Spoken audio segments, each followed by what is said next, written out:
Күндүн орчундуу окуяларын баяндап баштайбыз, ал жаңылыктардан кыскача.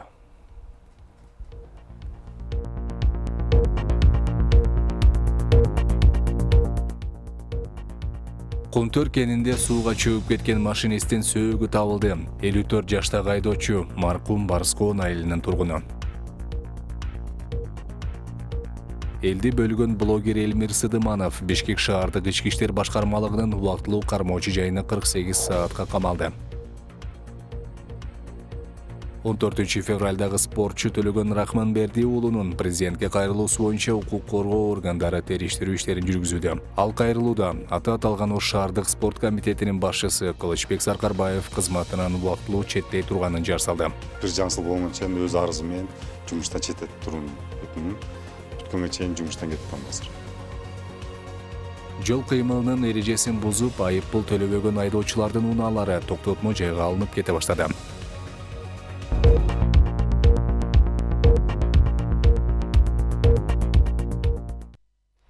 Аты жөнүм Арзымат Аланов, Гутман кечиңиз менен. Кумтөр алтын кенинде сууга чөгүп кеткен машинисттин сөөгү табылды. 54 жаштагы айдоочу 15 февралда Петров көлүнө экскаватор менен кошо түшүп кеткен, кырсык кечке жуук болгон. Куткаруучулар ал күнү аны таба алышкан эмес. Маркум Барскоон айылынын тургуну. Планга ылайык ишин аткарып жатканда кырсыкка кабылганы айтылат. Окуянын чоо жайын иликтөө үчүн жумушчу комиссия түзүлдү.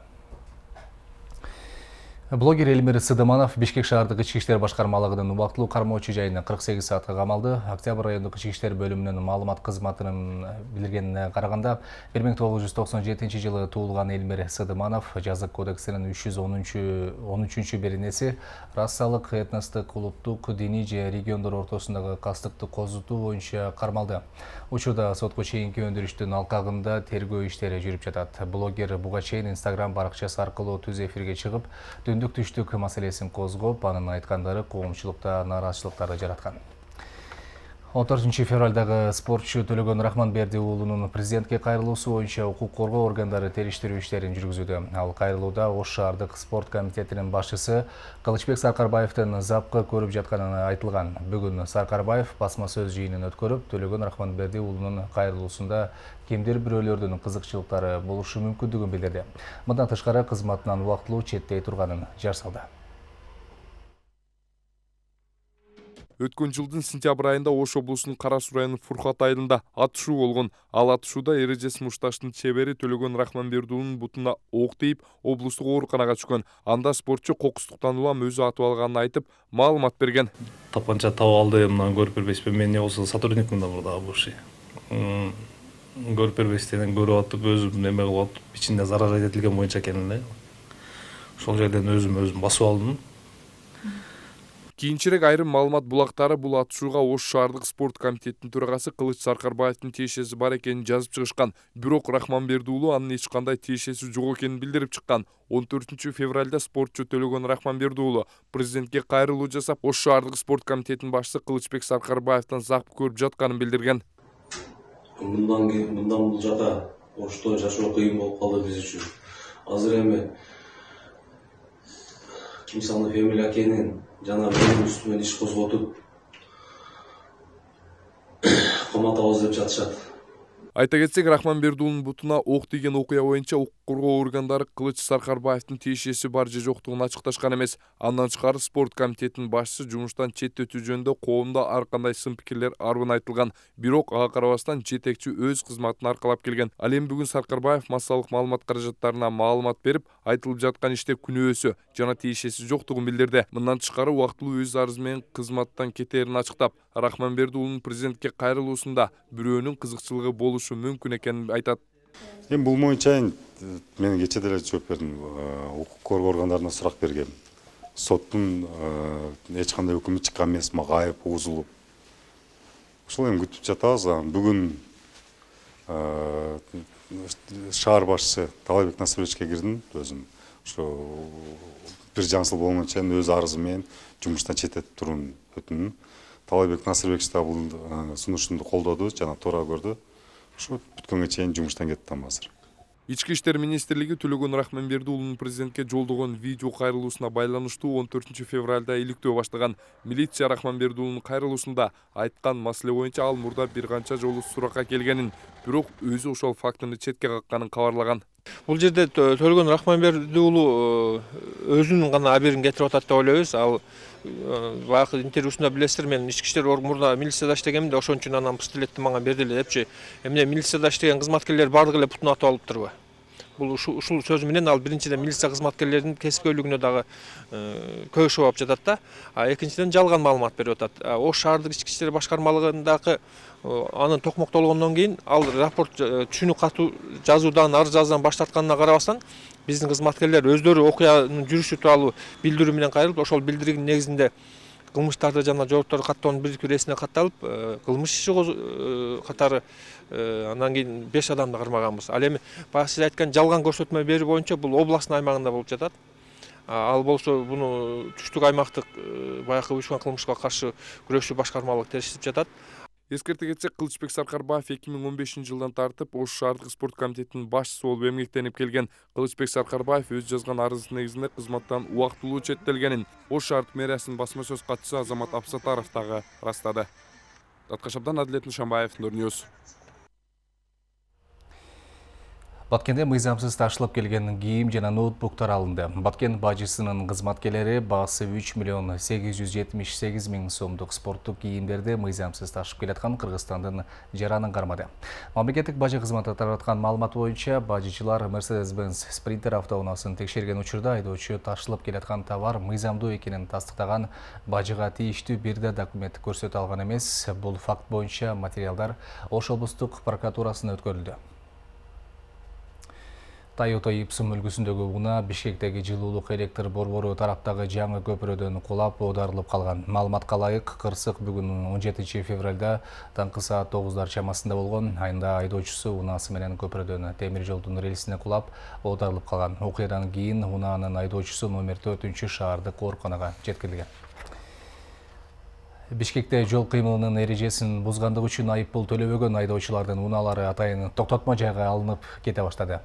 Бул туурасында жол кыймылы коопсуздугун камсыздоо башкы башкармалыгынын маалымат кызматына билдиришти. Кайгул милиция башкармалыгынын инспекторлору өткөн дем алышта жол эрежеси бузулган 4122 учурду катташкан, айыппулу төлөнбөгөн 20 автоунаа атайын токтотмо жайга киргизилген. Мындан тышкары 80 машинанын айдоочусу мас болгон үчүн 26 автокөлүк тонировкасына байланыштуу жана дагы 171 унаа башка себептер менен айып короого токтотулган. Жол кыймылы коопсуздугун камсыздоо башкы башкармалыгынан билдиришкендей, жол эрежесин бузгандык үчүн айып 1 айдын ичинде төлөнүшү керек. Эгер эреже сакталбаса, аталган кызмат унааларды атайын токтотмо жайга алып кете алат.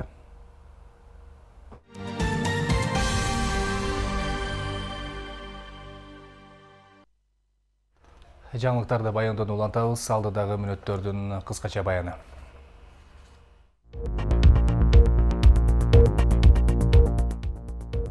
Апрелде боло турган жергиликтүү шайлоолорго карата эл тургундарынын Ош шаарына массалык катталуусу боюнча башкы прокуратура кылмыш ишин козгоду. Коронавирус пайда болгондон бери алгачкы жолу Кытайдан Борбордук Азияга товар жүктөгөн поезд жолго чыкты. Анда Кыргызстан үчүн да товарлар бар. Улуу Британия Киара штормунан оңол электе артынан Гоуз абай Денис шторму келип 4 адамдын өмүрүн алып кетти. Йокогама портундагы Diamond Prince лайнеринен 400 АКШ жараны эвакуацияланды. Толугураак алдыдагы мүнөттөрдө.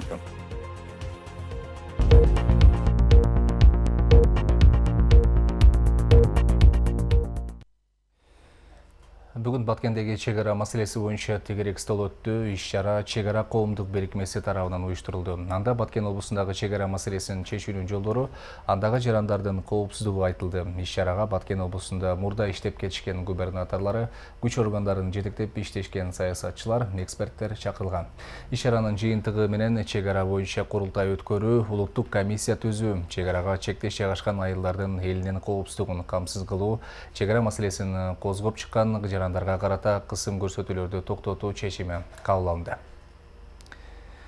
Кыргызстандын профсоюз федерациясынын кеңешинин айрым мүчөлөрү кошундун жетекчиси Мирбек Асанакуновду кызматтан бошотуу чечимин кабыл алышкан.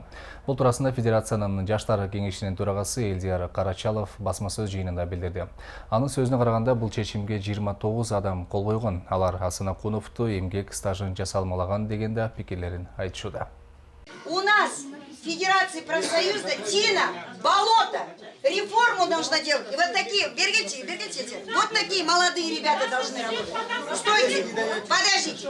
Правильно говоришь. Если у нас один председатель 80 лет, другой председатель 76 лет, айланан кайсы реформа болот?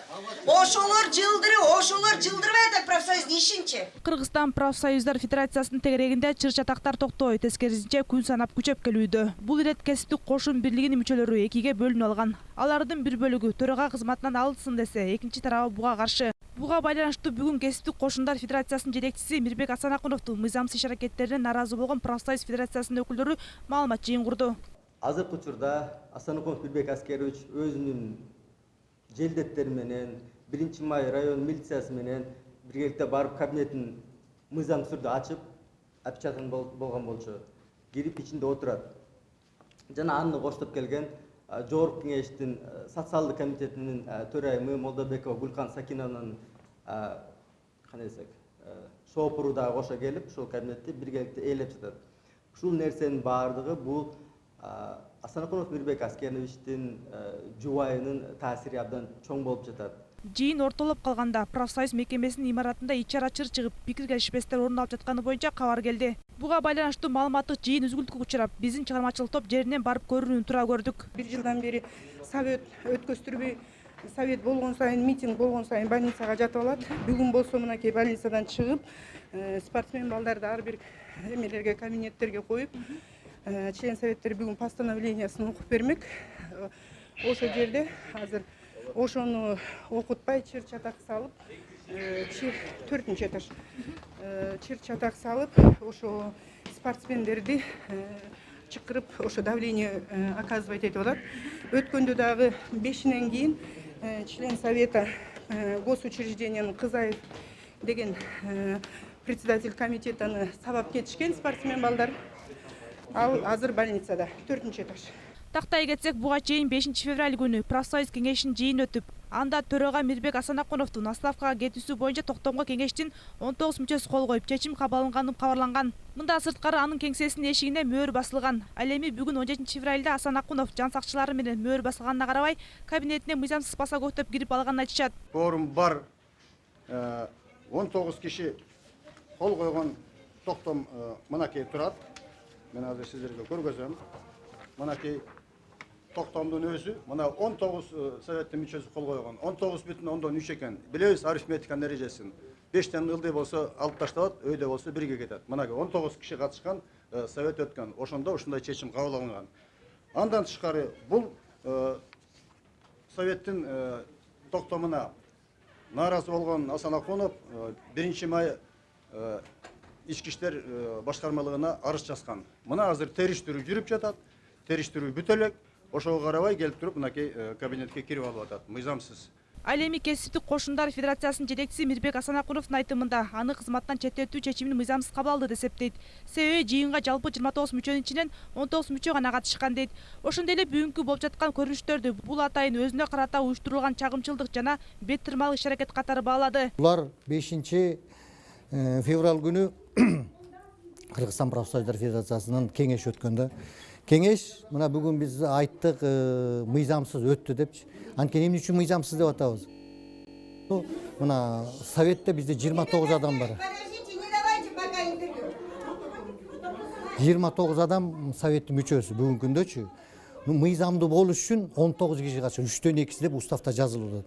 Булар уставды бузуп, мына өздөрү жазган съезде кабыл алынган уставды бузуп туруп, бүгүнкү күндө мыйзамсыз иштерге барып атат да. 19 киши катышты деп атат. Фактически 14 киши анан бир доверенность менен катышты да. Ошон үчүн анан бүгүн мына мен больничныйдан чыктым, келип өз жумуш ордума келдим. Жумуш ордума келсем, мына ушундай бир провокация кылып, жанагы көчөдөгү аялдарды алып келип атат дегенде мындай иштер жасап атышат да. Эми бул бет тырмарлык деп айтам да, бет тырмарлык. Анткени себеби бул иш боюнча дагы мынакей 1 май райондук ички иштер бөлүмүндө да иш козголду. Подделка документи, фальсификация депчи. Анткени булар деген заранее уюштурушуп, заранее жанакы колдорду койдурушканда. Ошондой эле арызды кабыл алган тергөөчүнүн билдирүүсү боюнча учурда милиция кызматкерлеринин Асан Акуновду кармаганга жана кабинетке мөөр басканга укугу жок. Андыктан тергөө иштери жүргүзүлүп, андан соң юридикалык баа берилерин билдиришти. Бул арыз боюнча бияк кабинетке мыйзамсыз кирип алды деп арыз менен кайрылып атышат. Бул арыздын негизинде азыр жыйы бар. Жыйге регистрация болгон. Ошол боюнча арыздын негизинде РППга катталат.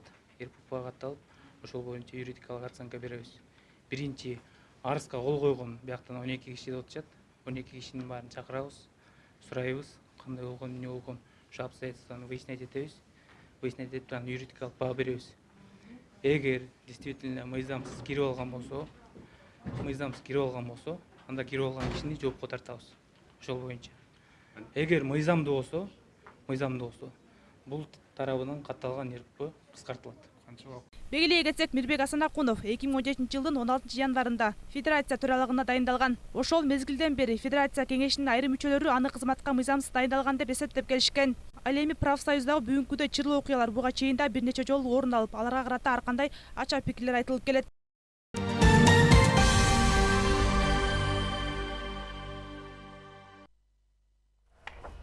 Эми дүйнө кабарларына келсек, Мюнхенде Ливиядагы кырдаал талкууланды. Иран Америка менен басым алдында сүйлөшпөй турганын билдирди. Улуу Британияны катуу борон каптады. Ушул жана башка эл аралык кабарлар алдыдагы сюжетте.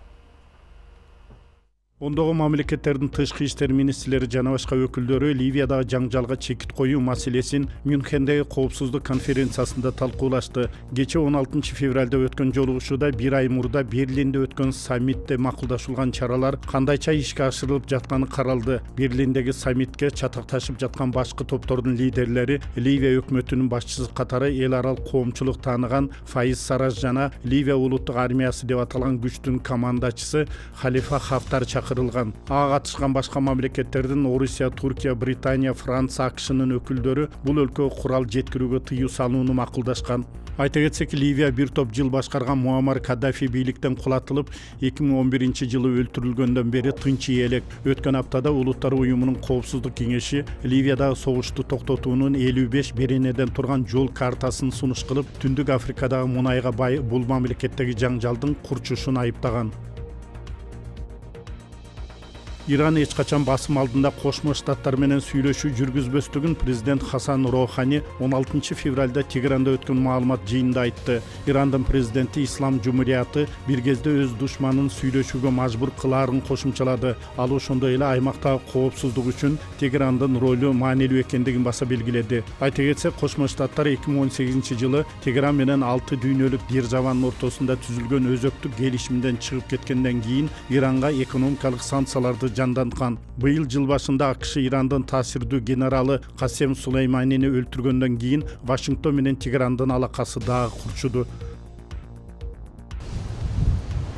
Улуу Британия Киара штормунан оңолой электе, артынан көп узабай Денис шторму келип 4 адамдын өмүрүн алып кетти. Киарадан кийин Улуу Британияда кайрадан суу каптоолор башталып, жолдор жуулуп калган. Суу ташкынынын кесепетинен жол каттамдары, ошондой эле аба каттамдары да жылдырылган. 6 февралда Уэльсте жана Шотландиянын түштүгүнө Денис бороону келген. Арберадурон шаарында шамалдын ылдамдыгы саатына 150 километрди түзгөн. 24 сааттын ичинде 1 айлык жамгырдын нормасы түшүп, адам өмүрүнө коркунуч жаралган. Жергиликтүү калкты куткаруу үчүн аскердик кошундары мобилизацияланган. Ошону менен катары бир канча айылдардын тургундары коопсуз жерлерге көчүрүлгөн. Британ метеорологтору бороондун катуу эпкини бүгүн дүйшөмбү жана шейшемби күнү күтүлүүдө дешкен.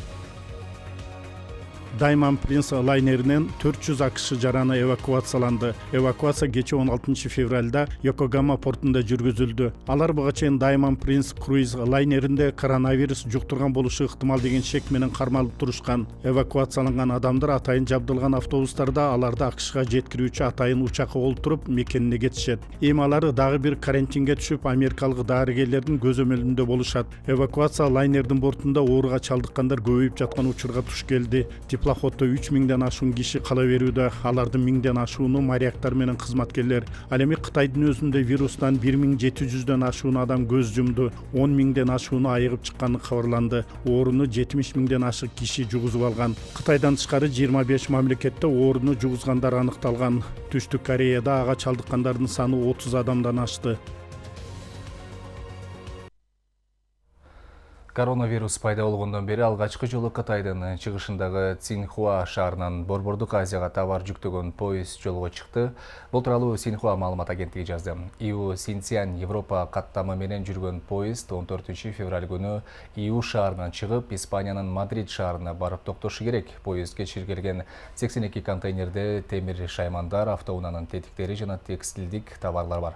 Алардын айрымдарын Казакстан, Кыргызстан, Өзбекстан жана Борбор Азиянын башка мамлекеттерине таштай кетишет. Кыргызстандын аймагына коронавирустун келүүсүн алдын алуу жана жайылышына жол бербөө боюнча республикалык штабтын кезектеги жыйыны болуп өттү. Бүгүнкү күнгө карата өлкөдө коронавирус чыккан учур катталган жок. Белгилей кетсек, учурда Кыргызстандын чек арасындагы бардык көзөмөл өткөрүү жайлары күчөтүлгөн тартипте иштеп, профилактикалык чаралар кабыл алынган. Тышкы иштер министрлиги Кыргызстандын Кытайдагы жарандарына алардын укугун коргоо жана саламаттыгына кам көрүү максатында тиешелүү маалыматтык түшүндүрүү, кеңеш берүү иштерин улантууда.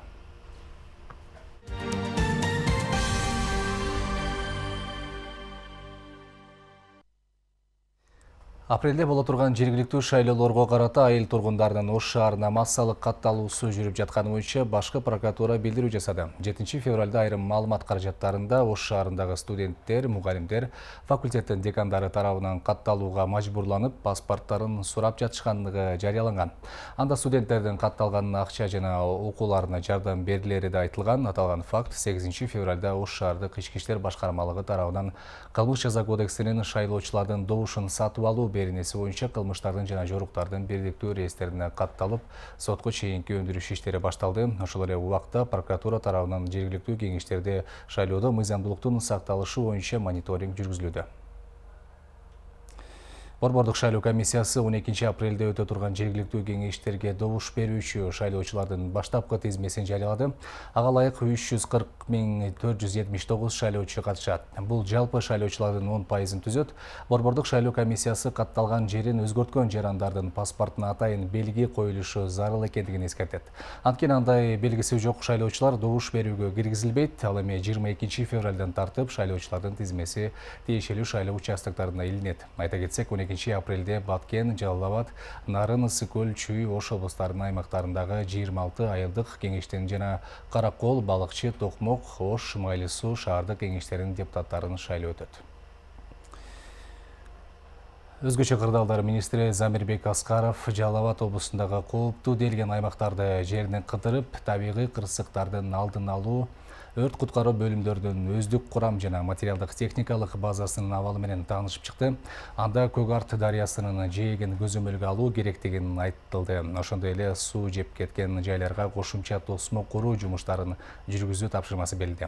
Анткени буга чейинки тосмолор жараксыз абалга келген. Бул болсо суу ташкындаган учурда дарыяга жакын жайгашкан турак жайларды суу каптоо коркунучу жаратары мүмкүн. Иш-чаранын жүрүшүндө министр Аскаров Базар Коргон, Нокен райондорундагы кооптуу тилкелер жана Майлы Суу шаарынын Сары Бee аймактык башкармалыгындагы жер көчкү жана калдык сактоочу жайлары менен таанышты. Жаз мезгили келатат. Өзүңүздөр билесиздер, 70%га чейинки өзгөчө кырдаалдар биздин түштүк жергесинде катталат. Ошол нерселерди, кубулуштарды алдын алуу, аларга чара көрүү максатында кандай жумуштар болуп атат, дагы кошумча кандай жумуштар жасашыбыз керек, ушуларды жеринен көрүп анализ жүргүзүү максатында жергиликтүү бийлик органдары менен, жергиликтүү жашоочулар менен пикир алышып, алардын дагы сунуштарын угуу максатында жеринде азыр өзүнүн иштерибизди жүргүзүп атабыз. 15 февраль күнү Ошто Огандан советтик жоокерлердин чыгарылышынын 31 жылдыгына арналган иш-чара болуп өттү.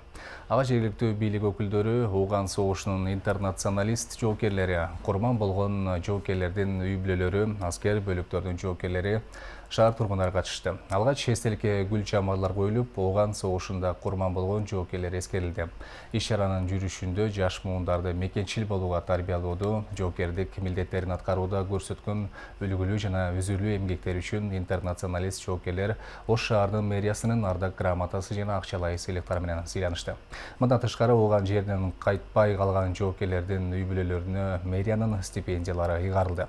Белгилей кетсек, Ош шаарынын 751 жоокер Афган согушуна барган. Оштогу Бабур театрындагы драматург Султан Раевдин жаңы Таж спектаклинин премьерасы болуп өттү. Ага шаар бийлигинен өкүлдөр жана Раевдин чыгармаларынын күйөрмандары келишти. Таж аталышындагы жаңы спектакльде падыша жана анын махабаты, ошо менен катар мамлекетти башкаруудагы кыйынчылыктар менен анын башынан өткөргөн оор тагдыры кеңири баяндалат. Аталган чыгарма коңшу Өзбекстан жана Тажикстан мамлекеттеринде да коюлуусу пландалууда. Бул окуялардын орчундуулары болду. Ошондой эле коомдо жана сиздерде болуп жаткан окуя көйгөйлөрдү жеткирүүгө сиздердин да мүмкүнчүлүгүңүздөр бар. Ал үчүн биздин телеканалдын мобилдик репортер кызматы иштеп жатканын эсиңиздерге салабыз. Тарткан видеоңузду жана кабарыңызды 0553 53 0005 WhatsApp номер аркылуу жөнөтсөңүздөр болот. Эфир аркылуу амандашкыча саламатта калыңыздар.